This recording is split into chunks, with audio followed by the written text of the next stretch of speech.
Nakumpiska ng mga operatiba ng Criminal Investigation and Detection Group ng Cordillera ang isang baril at mga bala mula sa isang individual sa bisa ng search warrant na ikinasa sa rehiyon. Patrolwoman Jomalyn Kakanindin sa balita.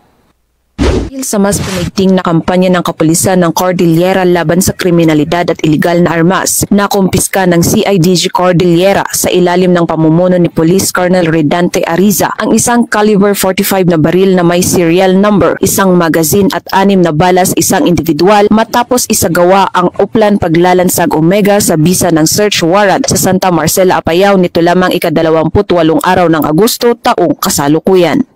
Matagumpay ang operasyon dahil sa pagtutulungan ng mga operatiba sa pangunguna ng CIDG Apayao Provincial Field Unit, katuwang ang Santa Marcela Municipal Police Station, RIU-14 at ng Apayao Police Provincial Office. Isinagawa ang pag-imbentaryo sa mga nakumpiskang ebidensya sa mismong lugar at harap ng arestado na sinaksihan ng kinatawan ng lokal na pamahalaan ng nasabing lugar. Matapos basahan ng kanyang karapatan sa salitang kanyang naiintindihan, dinala ang arestado sa tanggapan ng pulisya para sa tamang dokumentasyon at wastong disposisyon.